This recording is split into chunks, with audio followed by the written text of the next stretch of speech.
Hello students, मैं राकेश तिवारी और हमारी क्लास शंकर फिजिक्स क्लासेस में आप सभी का एक बार फिर से स्वागत है। पिछले लेक्चर्स में हम लोगों ने कहाँ तक पढ़ लिया था भाई? तो हम लोगों ने गॉस का थ्योरम डिस्कस कर रहे थे।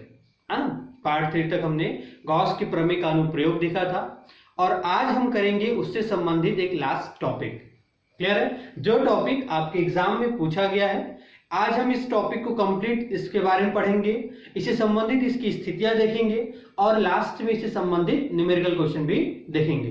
तो आप पूरा वीडियो देखिए, लास्ट तक देखिएगा ताकि आपको टॉपिक पूरा अच्छे से समझ में आए। साथ ही साथ नोट्स जरूर बनाते जाइए, ठीक है? उससे पहले थोड़ा सा आपसे बात कर लेते हैं। बात क्या है, तो जब आप वीडियो देख रहे हैं, जब आप पढ़ाई कर रहे होंगे घर में, तो आपके मन में कुछ डाउट्स आ रहे होंगे या आपके मन में कुछ क्वेश्चंस होंगे फिजिक्स को लेकर के। तो आप उन क्वेश्चंस को, उन डाउट्स को, आपके जो प्रश्न है उनको आप मेरे व्हाट्सएप नंबर पे कांटेक्ट करके पूछ सकते हैं। हमारा अलग से कोचिंग का ग्रुप है। आप मेरी इस नंबर पे, मैं रिपीट कर देता हूं, 7869485262। इस नंबर पे आप मुझे व्हाट्सएप कीजिए, अपना क्वेश्चंस भेजिए, आप ग्रुप में ऐड हो जाएंगे। उसके बाद आपको वहां पे सॉल्यूशन मिल जाएगा। या फिर आप हमारे टेलीग्राम चैनल से भी क्या जुड़ सकते हैं, जिससे आपको रेगुलर अपडेट मिलता रहेगा और एग्जाम से रिलेटेड और आपकी फिजिक्स से रिलेटेड, अदर सब्जेक्ट से रिलेटेड सारी जानकारी आपको घर बैठे मिलती रहेगी। क्लियर है? तो चलिए शुरू करते हैं आज की क्लास। इसको हटाते हैं पहले।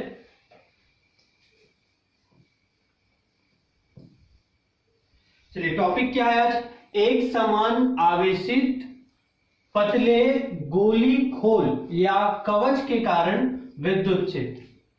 तो मैं आपको हर बार कहता हूं, जैसे आपके सामने क्वेश्चन आता है ना, आप क्वेश्चंस के एक एक शब्द को पहले समझा करो कि क्वेश्चन बोल क्या रहा है। यहां पर लिखा हुआ है एक समान आवेशित, इसका मतलब उस पर आवेश होगा। और हम कौन सा आवेश लेके चलते हैं? धन आवेश। धन आवेश के बारे में अध्ययन कर रहे हैं। पतले गोली खोल, गोली खोल मतलब गोली का समझ में आता है, गोलाकार कोई होगा। और खोल का मतलब क्या होता है? खोल का मतलब खोखला, कोई गोलाकार खोखला, ठीक? जो धातु की बनी होगी तभी तो उस पर आवेश आएगा ना। धातु की बनी ले लेते हैं, के कारण विद्युत क्षेत्र निकालना है। तो देखो कैसे बनेगा चित्र। अब इस टॉपिक को देख करके चित्र बना रहे हैं। तो गोली खोल बोला है, तो मान लेते हैं कि हमने क्या किया, केंद्र ले लिया। केंद्र क्या है? O। और इस केंद्र O से कैपिटल R त्रिज्या का हम लोगों ने क्या ले लिया भाई? यहां पर एक गोला बना ली, कुछ इस तरह से, है ना? मैं इसको थोड़ा डार्क कर देता हूं। तो ये बन गया एक गोला, ठीक है? यहां ले लेते हैं इसके केंद्र को और ये, तो ये क्या है? गोली खोल, ठीक? गोली खोल मतलब एक कवच है ना? यहां लिख देता हूं मैं, गोली कवच। कैसा है? एक समान आवेशित है, मतलब इस पर आवेश है। आपको पता होना चाहिए, जैसे इस पर आवेश आएगी ना, आवेश इसके पृष्ठ पर, बाहरी पृष्ठ पर एक समान रूप से क्या हो जाती है? फैल जाती है। एक प्रकार का समान विभव का पृष्ठ बनाती है, जो हम अगले टॉपिक में आगे डिस्कस करेंगे ना। अभी हमें इतना समझ में आया कि गोली खोल बोला है तो हमने गोला बना ली, इसका केंद्र क्या लिए? O, त्रिज्या क्या लिया? R। उसके बाद ये आवेशित है तो हमने इसको आवेश दे दी। मान लेते हैं आवेश की मात्रा कितना है? Q। कितना आवेश दिया गया इसको? +Q आवेश। जैसे हम +Q आवेश देंगे, आवेश इसके पृष्ठ पर एक समान रूप से फैलेगी। क्या अंदर आवेश आएगा? नहीं, अंदर आवेश नहीं आएगी, क्योंकि ये खोखला है। क्या है? खोखला गोला है। अंदर में कोई धातु ही नहीं है, तो कहां से आएगी, है ना? तो यहां हवा है, तो यहां आवेश नहीं है, केवल बाहरी पृष्ठ पर। अब इसके कारण विद्युत क्षेत्र निकालना है, तो कहां पर बिंदु होगी नहीं पता, कहां क्षेत्र निकाल सकते हैं? तो ये हो सकता है कि बिंदु यहां भी हो। क्लियर है? इस स्थिति पर तीव्रता निकाल लेंगे। एक स्थिति यहां हो सकती है बाउंड्री पर, मतलब कवच पर, तो दूसरी स्थिति यहां पर निकालेंगे। एक स्थिति हो सकता है इसके अंदर कहीं पर हो, कवच के अंदर हो।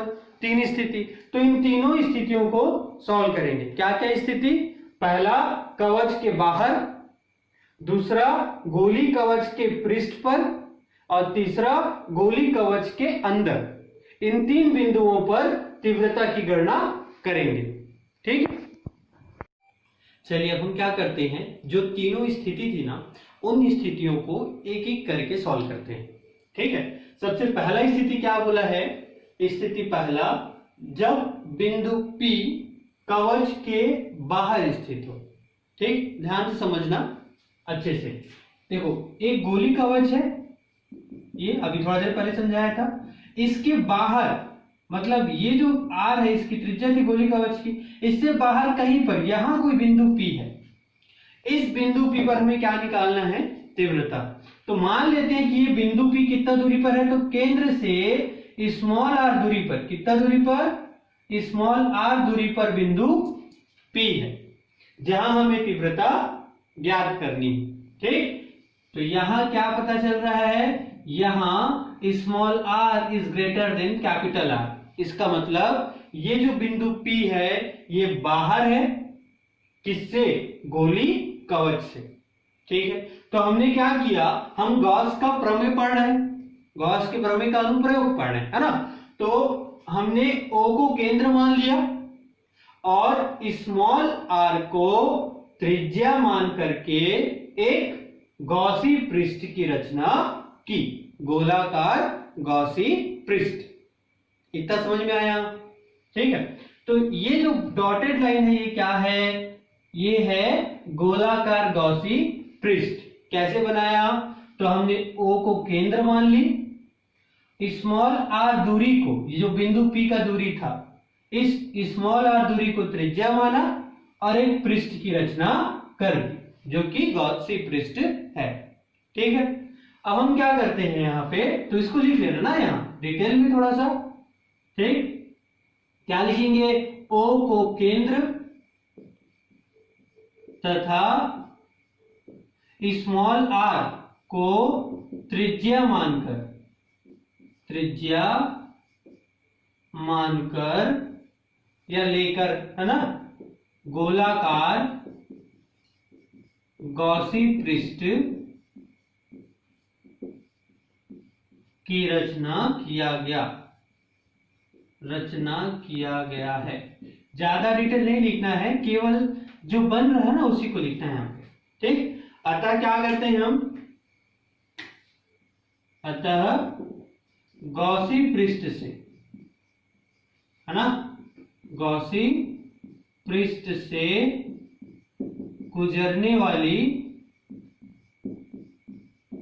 विद्युत फ्लक्स की गणना करते हैं। क्या निकालने जा रहे हैं, विद्युत फ्लक्स। क्या है फॉर्मूला, तो किससे लिखते हैं, फाई ई।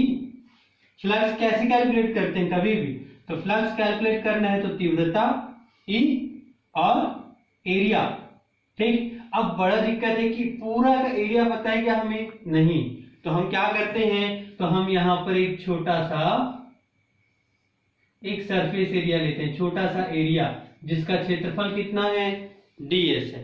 ds इस गोले का, गॉसी पृष्ठ का एक छोटा सा भाग है। ठीक है, अब यहां से देखो ये धनावेशित भाग है अंदर का गोला, तो तीव्रता कैसे निकलेगा, बाहर की तरफ तीव्रता जाएगी कहां, इस तरफ, ये तीव्रता की दिशा है, आगे की तरफ निकलेगी। और मैं आपको समझाया था ds एक क्षेत्र है, पृष्ठ, इसका दिशा कैसे होगा, इसकी दिशा भी आगे की ओर होगी ना, पृष्ठ से अभिलंबवत बाहर की तरफ। तो ये हो गया E की दिशा और इसी दिशा में क्या हो गई, ds की दिशा। तो यहां कोण कितना बन रहा है, यहां कोण बन रहा है थीटा बराबर 0, क्योंकि दोनों क्या है, समानांतर है। तो फ्लक्स क्या होगा, तो फ्लक्स हो जाएगा, पूरे पृष्ठ का निकाल रहे हैं इसलिए समाकलन E इंटू ds cos 0। क्यों 0, क्योंकि यहां थीटा की वैल्यू कितना आ रही है, 0 आ रही है। ठीक, इतना समझ में आया। ये वाला जो कैलकुलेशन कर रहे हैं ना, ये हम पहले पढ़ चुके हैं, बताओ कहां पढ़े थे, तो हमने पढ़ा था इस क्वेश्चन को, आप लोग को याद आना चाहिए। जब एक और क्वेश्चन है, गॉस के प्रमेय से कूलाम के नियम की उत्पत्ति, देखना कॉपी में या पिछले वीडियोस में होगा, वीडियो नंबर शायद पार्ट 12 में। तो आप पार्ट 12 एक बार फिर से रिपीट कर देना तो आपको टॉपिक सेम मिल जाएगा। ठीक है, cos 0 की वैल्यू कितना होता है?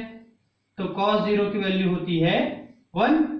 तो ये हो गया, e आएगा बाहर, इंटीग्रेशन कितना होगा? ds। समझ में आ रहा है इतना?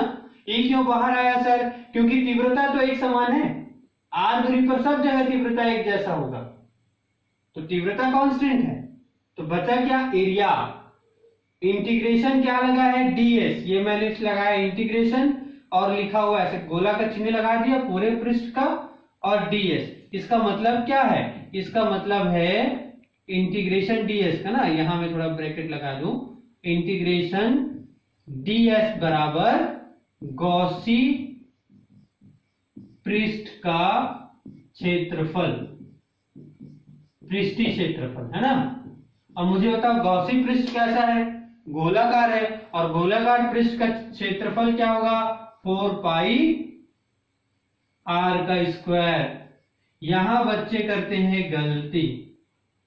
क्या मिस्टेक होता है? यहां ध्यान रखना, r को छोटा वाला r लेना है, 4 पाई स्मॉल r का स्क्वायर। कैपिटल R नहीं लेना, क्योंकि कैपिटल R तो अंदर वाले गोले का है, और हम किसकी बात कर रहे हैं? गॉसी पृष्ठ का। तो गॉसी पृष्ठ कौन सा है? स्मॉल r वाला। इस बात का थोड़ा सा ध्यान रखेंगे ना। तो यहां रख देते हैं, तो फ्लक्स कितना हो गया? फ्लक्स हो गया E into 4 pi small r का स्क्वायर। इतना समझ में आया? बहुत धीरे धीरे इसलिए समझाता हूं ताकि आपको एक एक लाइन स्पष्ट रूप से क्या हो, समझ में आए। ठीक, ये हो गया इतना। आगे देखते हैं, अब आते हैं गॉस के प्रमेय से। गॉस के प्रमेय से, तो गॉस का प्रमेय कब लगाया जा सकता है? कब लगाते हैं गॉस का प्रमेय? तो गॉस का प्रमेय लगाने का 2 शर्त बताओ, चलो क्या क्या होना चाहिए। एक तो पहली चीज, पृष्ठ कैसा होना चाहिए? बंद पृष्ठ होना चाहिए। तो है बंद पृष्ठ, गोलाकार पृष्ठ, पहला कंडीशन।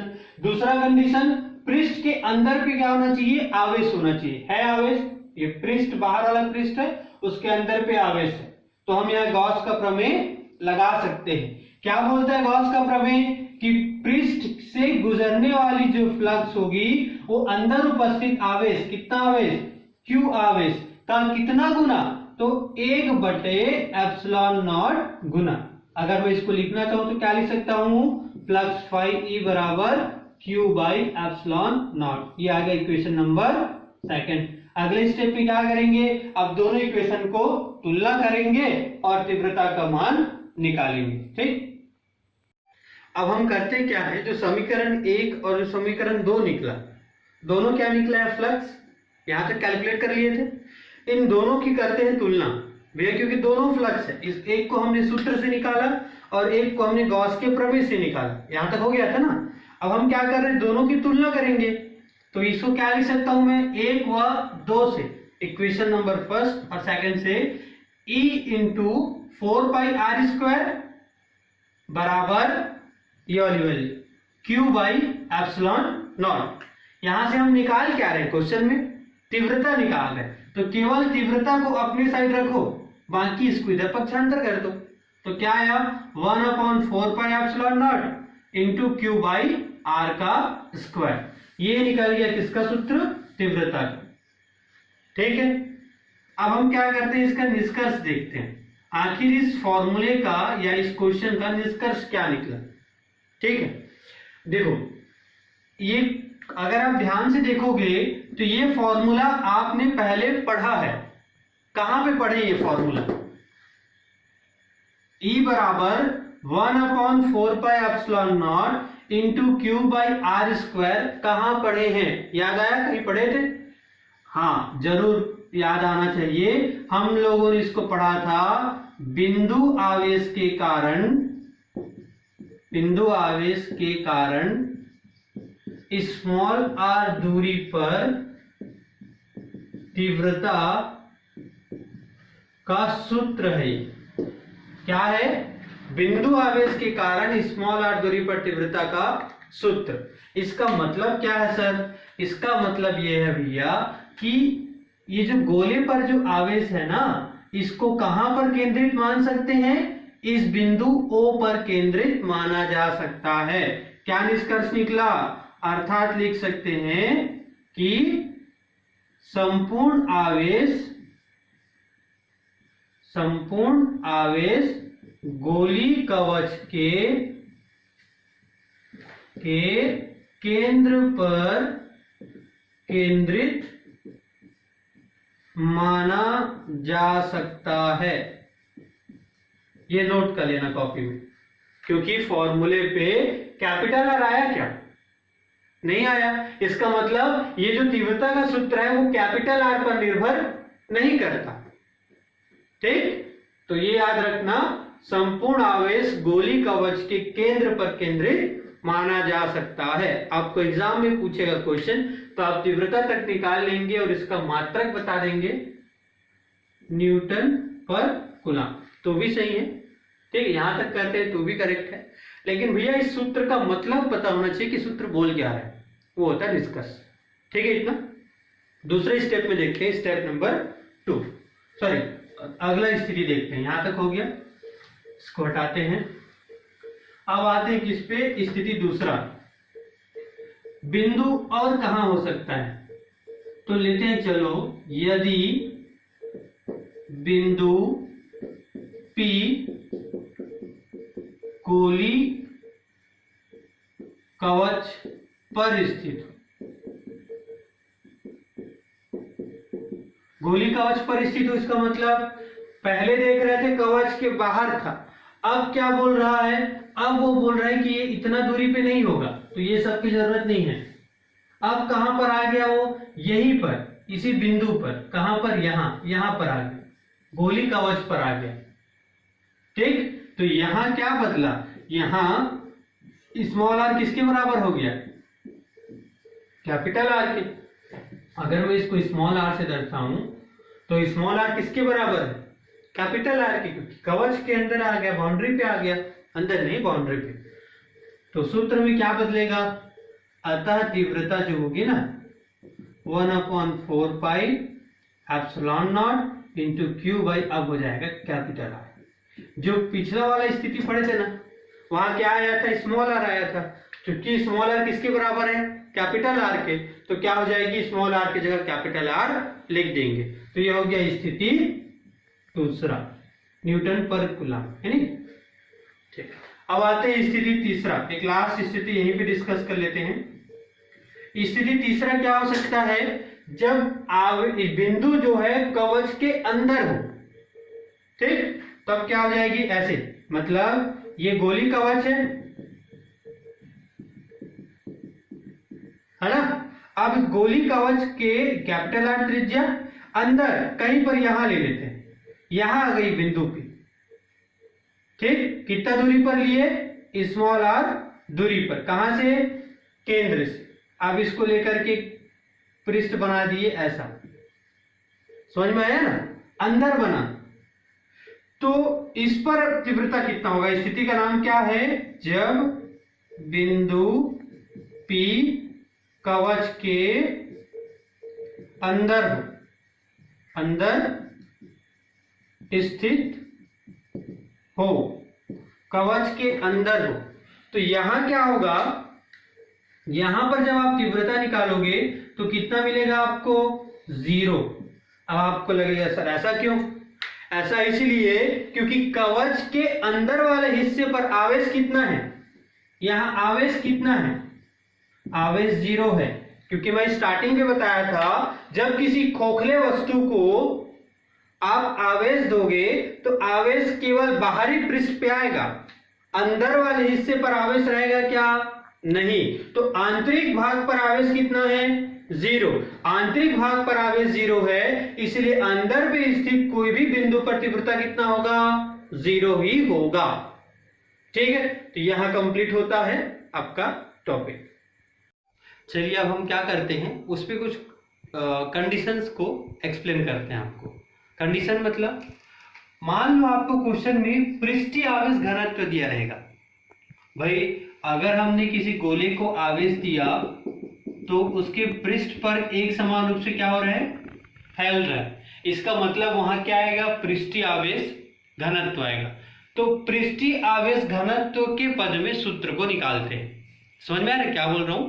पृष्ठीय आवेश घनत्व मतलब सिग्मा के पद में तीव्रता का सूत्र निकालते हैं। ठीक है, देखो तो कौन सा कंडीशन हल कर रहे हैं? पहला कंडीशन, जब बिंदु P कवच के बाहर हो, ठीक, तो तीव्रता कितना आया था? E बराबर आया था 1/4 pi epsilon not into Q by R का स्क्वायर। ये था तीव्रता का सूत्र। अब हमें क्वेश्चन में क्या दिया है? पृष्ठीय आवेश घनत्व। क्या होता है पृष्ठीय आवेश घनत्व? तो ये होता है सर सिग्मा बराबर आवेश बटा पृष्ठ का क्षेत्रफल। तो आवेश कितना है? Q है, और पृष्ठ कितना लिए थे? गॉसी पृष्ठ ना, क्या था गॉसी पृष्ठ? 4 पाई स्मॉल r का स्क्वायर। ठीक, तो इस क्या करो, यहां से आवेश की वैल्यू निकालो। Q बराबर नहीं स्मॉल r लेंगे कि कैपिटल R लेंगे? यहाँ पे थोड़ा गड़बड़ हो जाएगा फिर, है ना। स्मॉल r लेंगे कि कैपिटल R लेंगे? कौन सा R लेंगे सर? कैपिटल R लेंगे। क्यों कैपिटल R लेंगे यहाँ पे? बताओ कारण क्यों कैपिटल R? क्योंकि जिस पर आवेश है उसी का तो पृष्ठीय घनत्व निकलेगा। चित्र को देखो एक बार, कैपिटल R त्रिज्या का एक गोली कवच जिस पर आवेश है, तो किस पर आवेश है भैया? कैपिटल R त्रिज्या पर आवेश है कि नहीं? तो यहां पर आएगा capital R, 4 pi capital R का स्क्वायर। समझ में आया? तो यहां से आवेश निकालेंगे, इसको इसके साथ गुणा कर दो, तो कितना निकला? सिग्मा इंटू 4 पाई R स्क्वायर। अब इस Q की वैल्यू को यहां रख दो, E बराबर, तो बुक में मिस्टेक है ना, यहाँ बुक में सुधार लेना। नवबोध की बुक में यहां गलती है, नवबोध वाले ने यहां स्मॉल r लिया है, जबकि वास्तव में क्या आएगा? कैपिटल R आएगा। सुधार लीजिएगा बुक से।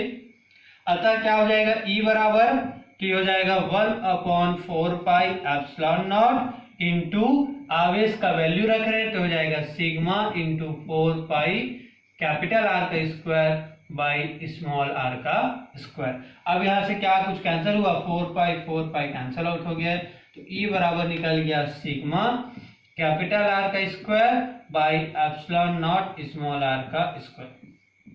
ये आया पहले कंडीशन पे।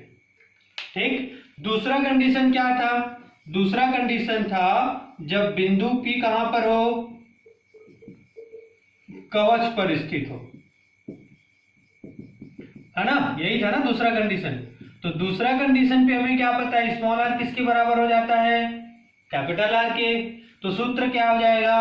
तो सूत्र हो जाएगा E बराबर, यहां पर ना स्मॉल r की जगह कैपिटल R रखो, दोनों बराबर होगा तो कट जाएगा। E बराबर क्या बचेगा? सिग्मा बाई एप्सिलॉन नॉट बचेगा, क्योंकि E बराबर स्मॉल r करोगे तो कट जाएगा जी। और तीसरा स्थिति क्या था? तीसरा स्थिति में तीव्रता कितना आएगा? 0। कौन सा था तीसरा स्थिति?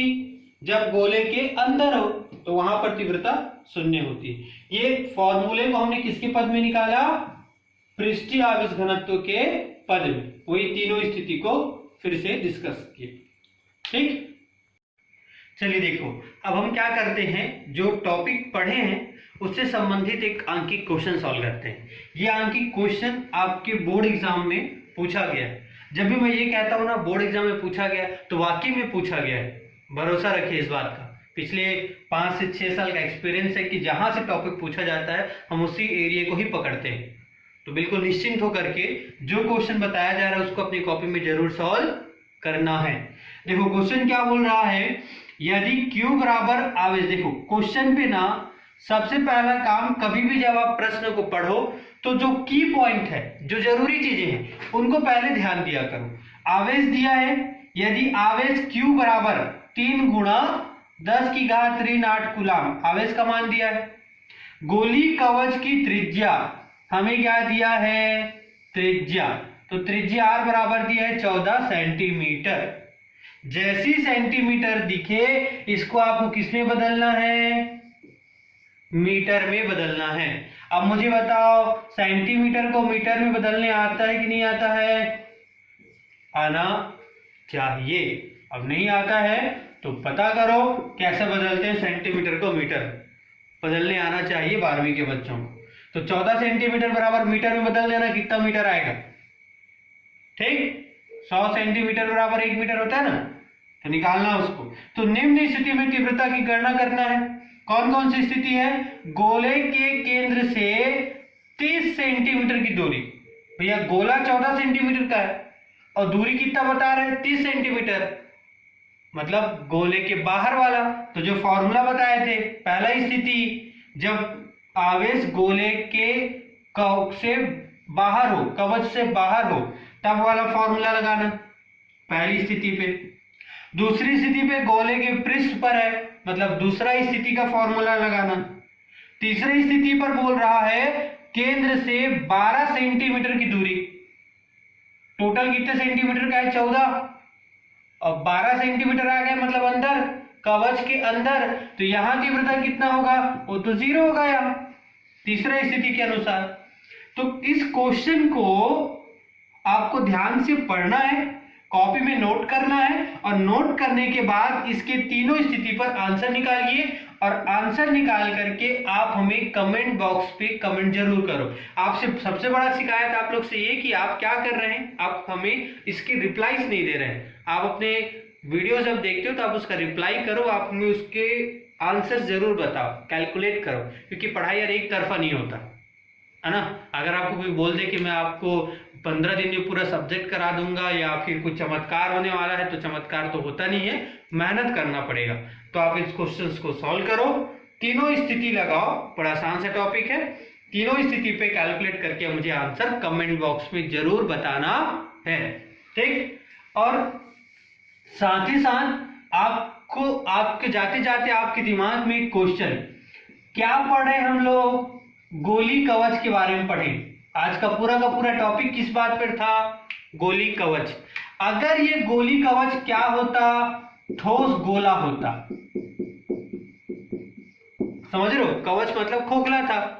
अब ये खोखला ना हो करके कोई ठोस गोला होता, जैसे कोई धातु का बॉल होता है, एक तरह से गेंद वाला बॉल होता नहीं, वैसे ठोस गोला होता, तब इसके लिए तीव्रता निकालते तीनों स्थिति पर, E1, E2 और E3, ठीक। ये चीजें भी आपको क्या करना है? अपने दिमाग पे जोर डालना है, बुक में सर्च करना है टॉपिक को, और फिर इसको कैलकुलेट करके बताना है। क्या क्वेश्चन छोड़ के जा रहा हूं आपके लिए? गोली कवच को अगर एक ठोस गोला में बदल दिया जाए तो तीव्रता का क्या परिवर्तन होगा फॉर्मूले में, और इसका जवाब अगर आपको नहीं मिलेगा तो हम नेक्स्ट वीडियो में इसको डिस्कस करेंगे। साथ ही साथ जो अगला वीडियो होगा उसमें हम क्या करेंगे, तो पहला चैप्टर जो कंप्लीट हो रहा है, आज कंप्लीट हो गया पूरे टॉपिक, तो पहले चैप्टर से रिलेटेड जो भी क्वेश्चंस आपके बोर्ड एग्जाम में पूछे गए हैं, उन प्रश्नों को हम अगले वाले वीडियो में डिस्कस करेंगे।